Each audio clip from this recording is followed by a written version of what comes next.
Michael Ashford often told people he had married the kindest woman he had ever met. Elena moved through their cottage in Surrey with a softness that made every room feel warmer. Her presence carried a gentleness that soothed him after long days, and her smile held a serenity he never dared question. Yet small fractures began to surface in places he never thought to look. It started with the phone calls. Late at night, long after the lights were off, a faint vibration would echo from her side of the bed. When Michael stirred, she locked the screen quicker than he could speak. The display always showed the same thing, unknown number. She would claim it was a wrong number, brushing off the tension in her jaw as tiredness. Then came the disappearances. An hour to buy groceries turned into 3. A walk around the village took nearly half a day. When Michael gently asked where she had been, Elena would answer with something vague about errands or fresh air.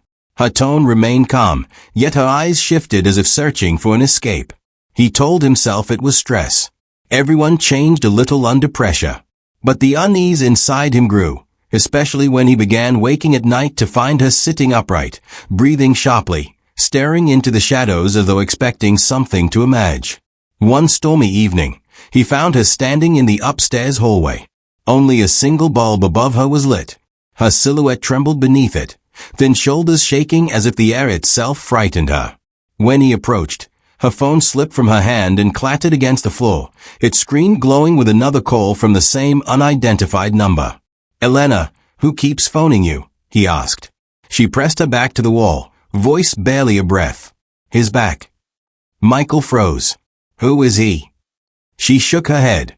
"I can't say. If I do, everything will start again." He reached for her, but she stepped away as though comfort would shatter her. Michael felt the first crack in the life he thought was perfect, a thin line of dread running beneath his ribs. That night he lay awake, listening to the wind batter their windows, wondering who she feared so much and why she chose silence over trust. Morning brought a thin veil of fog that clung to the garden like something half alive. Michael stepped outside to fetch the post and stopped dead. A trail of footprints, deep and uneven, cut through the wet grass. They led from the tree line straight to the back door, as though someone had watched them through the night. The prints were larger than his own and spaced in a way that suggested a slow, deliberate walk. He showed them to Elena. She glanced once, tightened her robe and brushed past him. "The ground is soft. Anyone could have walked through," she muttered, though her fingers shook as she pushed a strand of hair behind her ear. Inside, he noticed fresh scratches on the kitchen window, thin marks that looked like a blade dragged against the glass. The mailbox sat open again, something that had started happening every other day. When Michael mentioned it, Elena's expression hardened. "Stop inventing threats. You are feeding fear that does not exist." The words stung, yet they offered no comfort. Later that afternoon he stepped outside to clear his head and ran into their neighbor, Mrs. Penberry, a frail woman with sharp blue eyes and a voice that rarely rose above a whisper. She gripped his arm tighter than expected. "Your wife walks at night," she said. "She wanders the lane without a coat. And she is not alone out there." Michael felt the world tilt. Who follows her? Mrs. Penberry's gaze flicked toward the woods behind the cottage, her reflection trembling in the window pane beside them. "A man who stands too still. I have seen him more than once." When Michael confronted Elena after dinner, her reaction struck him harder than any threat outside the house. "You are trying to control me," she screamed, slamming her hand against the counter. "You think I am weak. You think I need you to protect me. Stop looking for monsters." Her voice cracked, but her eyes held a fear she refused to name. She stormed upstairs, leaving Michael alone with the sound of rain ticking against the windows like quiet warnings. As night settled, Michael made a decision. If she would not tell him the truth, he would follow her.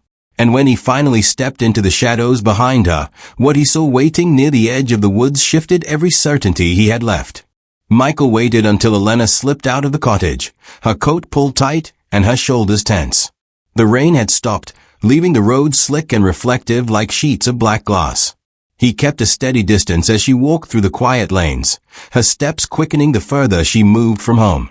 Every so often she glanced over her shoulder, not in suspicion, but in fear, as though she expected someone far more dangerous than her husband to be following her. She headed toward the forgotten edges of Aldford, where the old bus station stood locked behind rusted gates. The building looked abandoned, its roof caved in places and its windows dark from years of neglect. Elena stopped beneath a flickering streetlight that cast frantic shadows around her. She wrapped her arms around herself, staring into the emptiness of the station as if waiting for a ghost to emerge. Minutes crawled by. She paced, checked her phone, stared down the road. No one arrived. Michael felt his chest tighten. Whoever she thought would meet her had chosen not to. Or Weiss had chosen to watch from somewhere unseen. After nearly half an hour, she turned back, her face pale and her movements stiff with unease. Michael shadowed her all the way home, slipping inside moments after she entered the living room. "Where have you been?" he asked, trying to mask the tremor in his voice. Elena offered a soft smile, one far too polished to be real. Visiting a friend. She needed company. The lie struck him with a coldness he had never felt in their marriage. He nodded slowly, pretending to accept her answer, while something sharp and painful lodged beneath his ribs. That night, long after Elena fell asleep, Michael searched the bedroom for answers. He didn't know what he was expecting, but when his hand brushed against a loose board beneath the dresser, a chill swept over him. Hidden inside was a small envelope tied with red thread. He opened it. Letters. At least a dozen. Each written in a cramped, shaky hand. Each signed by the same name, Adrian. The last one had a recent date. Only 3 days old. The final line made Michael's breath falter. "I am coming back for you." Michael held the bundle of letters in his hands until the paper softened beneath the heat of his grip. When Elena entered the bathroom the next morning, he followed, shutting the door behind them with a firmness that made her flinch. She perched on the edge of the bathtub, mascara streaking down her cheeks like ink that refused to dry. For a long moment she said nothing, her breath shallow, her gaze fixed on the tiles. He laid the letters beside her. "Tell me who he is." Her lips trembled before sound finally broke free. "Adrian Howard. He was my fiancé. Years before I met you."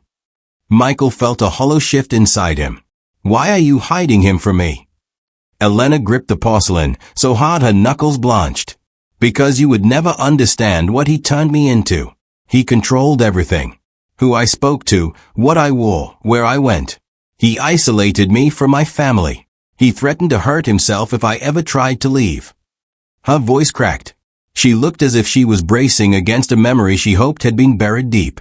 "One night he locked me inside his flat.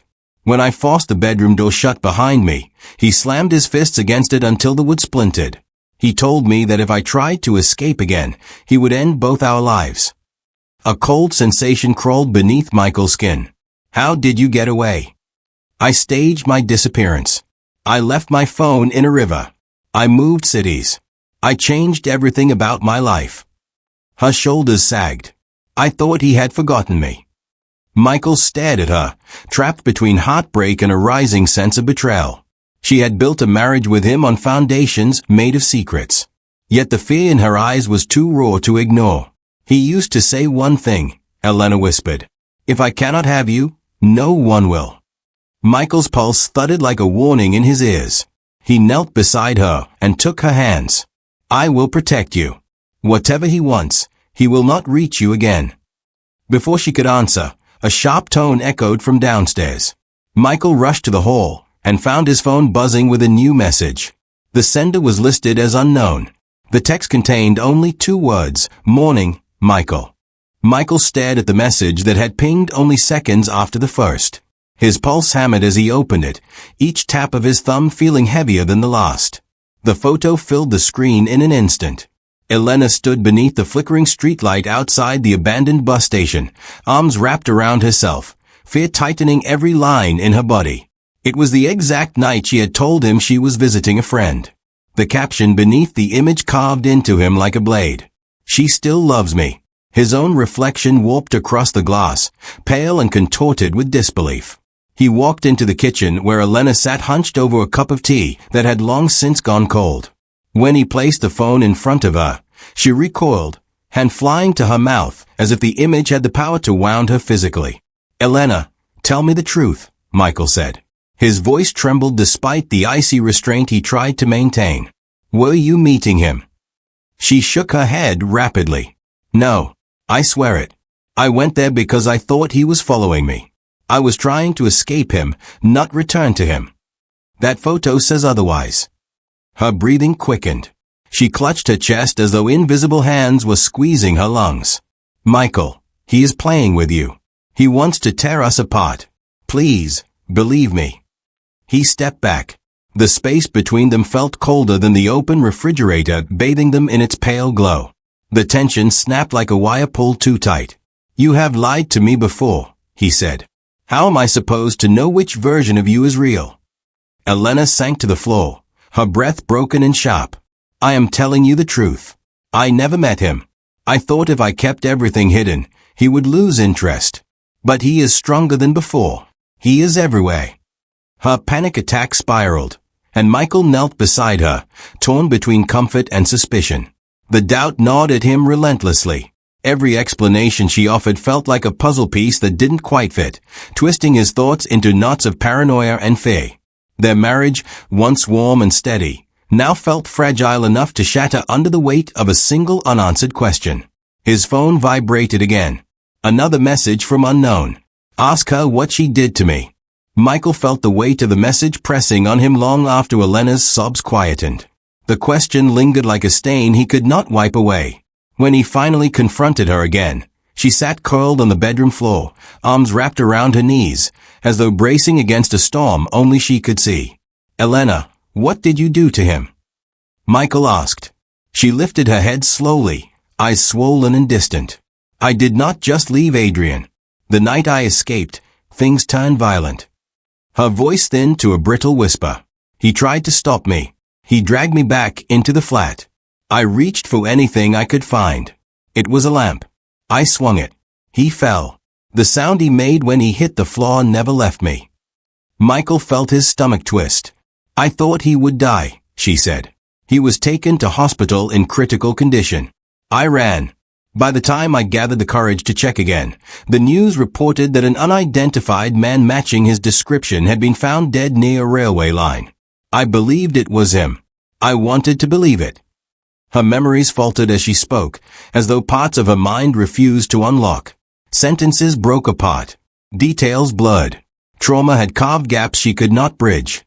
Michael sought help beyond her fractured recollections. The next morning, a local detective visited after being alerted about unusual activity linked to their property. Detective Rowan Ramos arrived with the composure of someone who had stood in the darkest corners of other people's lives. His voice remained steady, yet his eyes were too perceptive for comfort. He placed a folder on the dining table and slid it toward them. A mugshot stared up, pale and furious, with a gaze that felt feral even in stillness.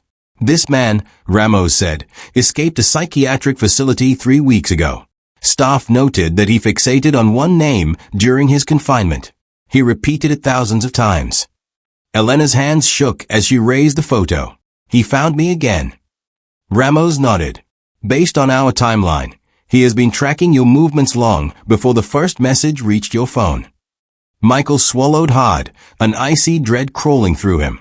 Ramos leaned forward, voice low and unyielding. Are you sure your wife is telling you everything? Michael spent the next day walking through the house with a wary focus of someone counting shadows. Detective Ramos had left, but his question clung to the air like damp smoke. Elena avoided his eyes when he tried to talk, drifting from room to room as though listening for something only she could hear. By evening, the atmosphere thickened. A door upstairs clicked open although no draft touched the house. Elena froze in the hallway, her fingers tightening around the railing. Did you hear that? She whispered. Michael tried to steady her. Old hinges. Nothing more. Yet even he felt the prickle at the back of his neck. The sensation of being observed grew so familiar it felt like an extra presence in the room. He locked every door and checked every window. Still, something pulsed through the house like a quiet heartbeat. As night settled, Elena began to tremble whenever she passed the sitting room. He's been here, she muttered. I can feel it. Michael wanted to dismiss it, but the certainty in her voice turned his stomach. He guided her upstairs, intending to rest for a moment before calling Ramos again. That was when the lights snapped off. A crack of darkness swallowed the house. The sudden silence felt deliberate, as if someone had pressed a hand over the world. Then Elena screamed from the hallway below, a raw sound that ripped straight through him.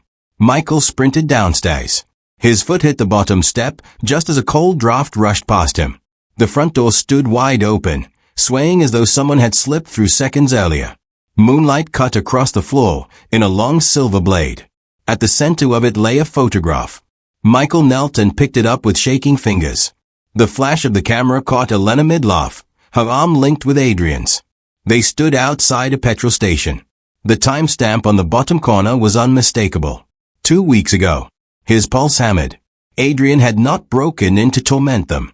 He had moved through their rooms while they slept. He had watched them long before Elena confessed a word. The door slammed behind Michael. A voice drifted from the darkness at his back, low and close enough to chill the bone.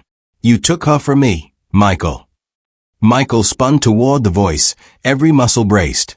Adrian stood in the center of the hallway, rainwater dripping from his sleeves onto the polished floor. His eyes gleamed with a feverish devotion that made Michael's breath lock in his throat. Elena staggered behind Michael, one hand pressed to her chest as though steadying her heart. Adrian lifted the photograph between two fingers. "You never told him what you did," he said. "You never told him how you tried to leave me in that kitchen, bleeding and choking on my own breath." Elena shook her head, her voice barely forming. "You attacked me. I defended myself. You would have killed me." Adrian stepped forward, lightning flaring through the window behind him. "I loved you. You were the one who snapped, Elena. You struck first. You struck last. You walked away while believing I was dead." Michael felt the world twist under that revelation. "Elena," he whispered, "is any of that true?"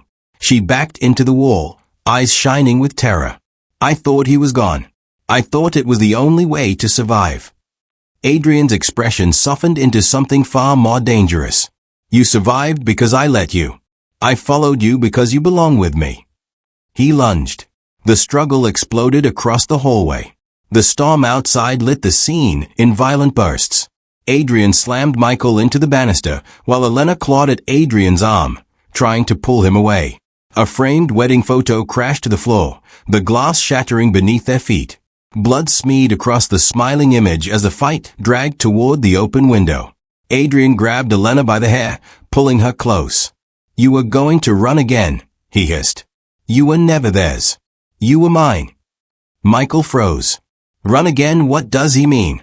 Elena's voice broke. "I was going to leave both of you. I ruin everyone who tries to love me. I thought disappearing was the only way to protect either of you." Adrian tightened his grip. The storm roared. Bodies collided with furniture. Something heavy cracked against the floorboards. A final thud silenced everything. By the time the police arrived, rainwater pooled through the doorway and a single figure lay motionless on the ground. The survivor sat beside the body in stunned silence, hands trembling and streaked with blood.